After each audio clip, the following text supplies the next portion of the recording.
Now, interestingly, one thing you can't fault either side with is trying to avoid this debate. BJP avoids the debate. Congress avoids the debate. Modi doesn't avoid the debate. He's not talking about it. But you ask Rahul Gandhi, he says it's not a question even worth looking at. The whole world is talking about Modi versus Rahul Gandhi. So has the media got it wrong? Has everyone got it wrong? Or is the media the only part of the story which is not interested in shadowboxing? On the Newshour tonight, the first gentleman, Shakti Singh Gohil, who is the leader of the Congress in Gujarat, just sent an email. And I just want to say what he says here. He says, it is important that we expose the lies and damn lies that our Chief Minister has been blatantly resorting to. I seek the media's cooperation in giving it publicity so people can know the truth. Shakti Singh Gohil, welcome. Smriti Irani, Vice President of the BJP, Member of Parliament of the Rajya Sabha, welcome. Devang Nanavati, also representing the BJP tonight, welcome. Subramaniam Swamy, President of the Janata Party, welcome. Congress Party's national spokespersons not here on the debate. Sankarshan Thakur, roving editor of the Telegraph, and Vinod Mehta, editorial chairman of the Outlook. Mr. Mehta, are you impressed with Modi and the way he connected at FICCI this morning? Oh, absolutely. I thought, Arnab, if this was an elocution or debating contest, there's no question that Modi's performance at FICCI compared to Rahul's performance at CII, Modi won hands down. But fortunately in this country we don't elect a Prime Minister on the basis of who speaks better at the women's wing at the FICCI or who speaks better at CII. I think there are more serious issues involved, and what we have seen is that Modi has won the elocution contest hands down, but we have two visions of India. I think what is good for the electorate is that we have two visions of India.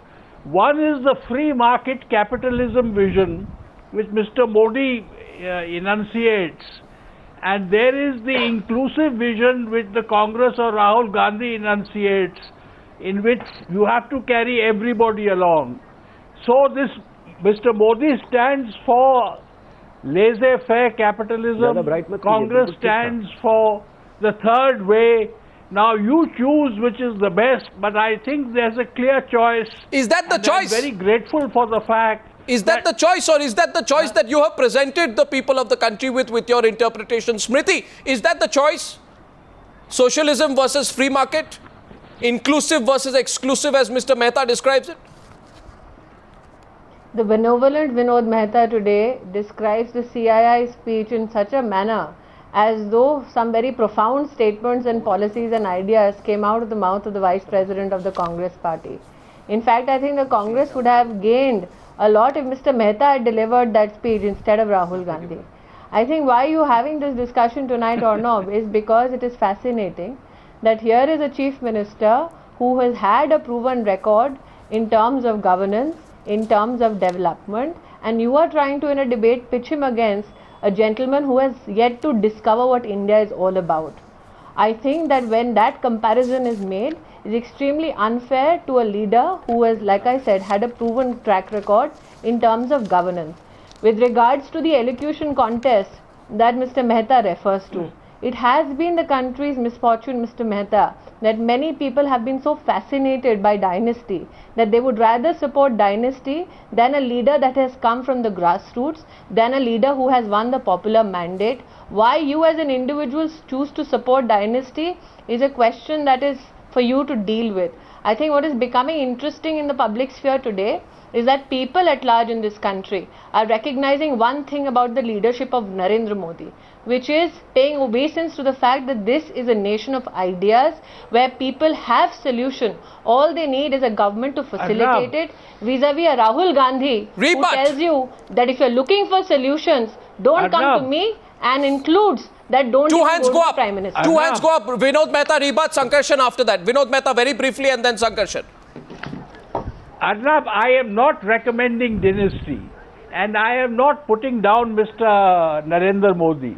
I am saying that in a democracy, the electorate must be given choices. Now it's the electorate which decides which is the better choice, which is Mr. Modi's vision of India the better choice, or the Congress vision. That's up to the electorate. If the electorate thinks Mr. Modi is Mr. the Mehta, better the choice. only- Let them elect Mr. Modi. Mr. It's Mehta, it's the up only to the unfortunate electorate. thing is here. The only unfortunate thing is here, sir, you have a leader who is in fact projecting a vision on the basis of experience in a state. On the other hand, you have a leader who has no vision at all. That's why I say that the comparison is unfair and unjust. Sankarshan Thakur, Rahul's style versus Modi's substance. Which would you choose? Before that, Arnab, I think the way Smriti Irani spoke, if I'm not mistaken, she just announced Narendra Modi as the BJP's prime ministerial candidate. Well, you know, the BJP should, step up, be upfront and do that Sen, formally. I think you've just, the way you in said, fact, you know, Shankar Sen, you've in fact just, let me, Arnab, correct him at the onset. Let me just speak. Let You me have this correct habit of him. interrupting No, all the time.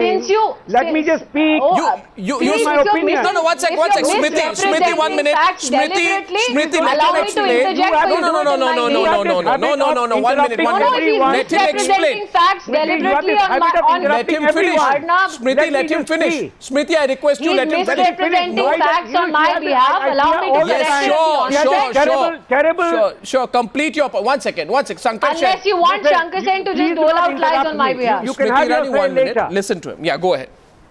Go ahead and tell us why you think she just announced a prime ministerial candidate. Explain because it. she was enunciating.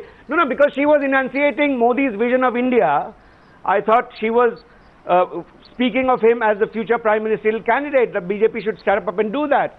Two, in terms of Modi versus Rahul Gandhi, Modi is a consummate politician, a very clever speaker.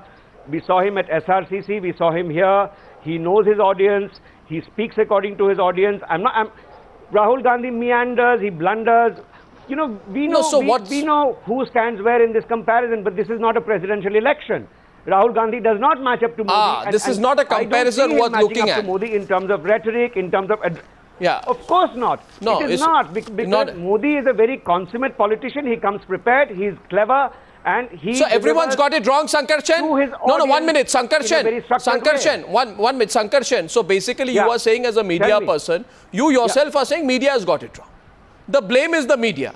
They are the ones who are talking Modi, Rahul. The country does not want... Country wants to discuss... 1 minute. You are saying country wants to discuss Congress Working Committee versus PJP Parliamentary Board. No. All I'm saying is... Are you saying the country wants to discuss CWC versus Parliamentary Board? If it is a Modi versus Rahul contest, if it is a Rahul versus Modi contest in terms of how they address audiences and how they speak and how they reach out, it's a no contest because Mr. Modi does a much better job. So does that mean no? The fact that it's an unequal contest, Sankarshan Thakur. My question. It is not an equal contest. The question is, I think there's an acknowledgement coming all over the place, and I want to next go to our next panelist, please. Subramaniam Swamy. This is nothing. No, the question this is nothing to acknowledge. The fact is. To acknowledge. So 1 second, Sankarshan. You say, and some of the critics say this is an unequal contest. But my question to Subramaniam Swamy and the others is, just because it's an unequal contest, is there no contest? Just because it's an unequal contest, should it not be something to discuss? Just because you think it's unequal. Just because you think it's unequal, should it not be something that should be there for the people to decide? Subramaniam Swamy. Where have I said that? No, you said it's an unequal contest, but the fact is there is a contest. Subramaniam Swamy. Arey Baba, if someone is good and someone is bad, it has to be an unequal contest. And I've said who is good and who is bad. 1 second. Smriti still wants to correct you after that, after Subramaniam Swamy. Go ahead. Audiences. Go ahead.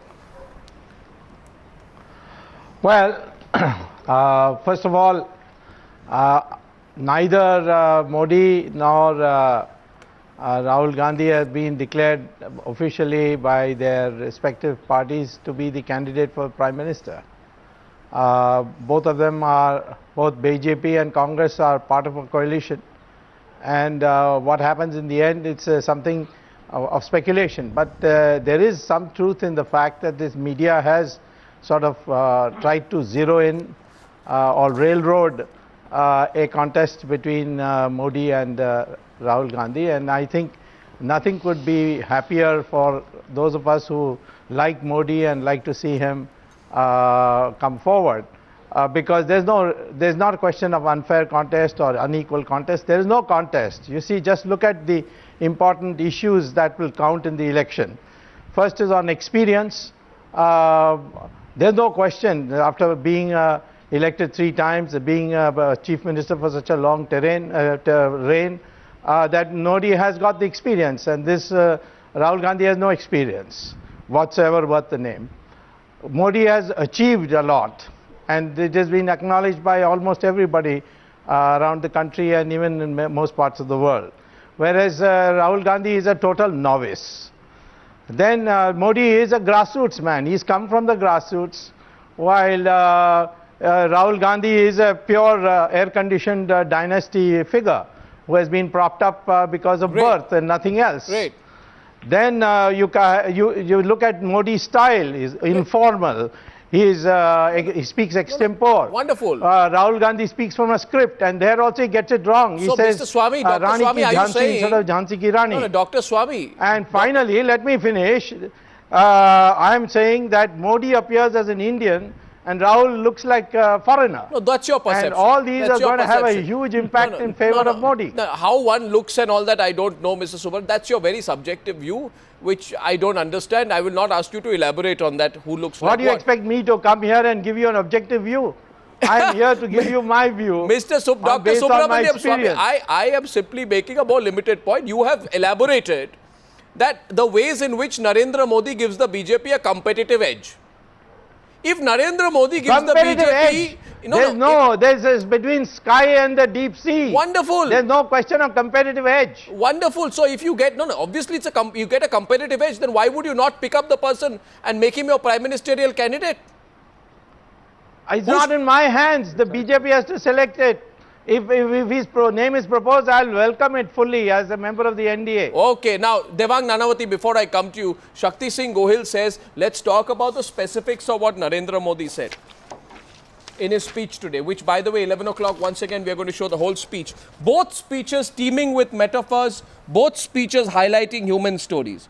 Narendra Modi speaks at length, Shakti Singh Gohil, about the steps he has taken to improve the system and help women's empowerment, Shakti Singh Gohil. While Rahul Gandhi constantly criticizes the system and says, I am helpless at fixing it. It's a complex thing, it's like a beehive. What is your complaint, Mr. Gohil? What are you complaining about? I thought you'd be happy with the speech.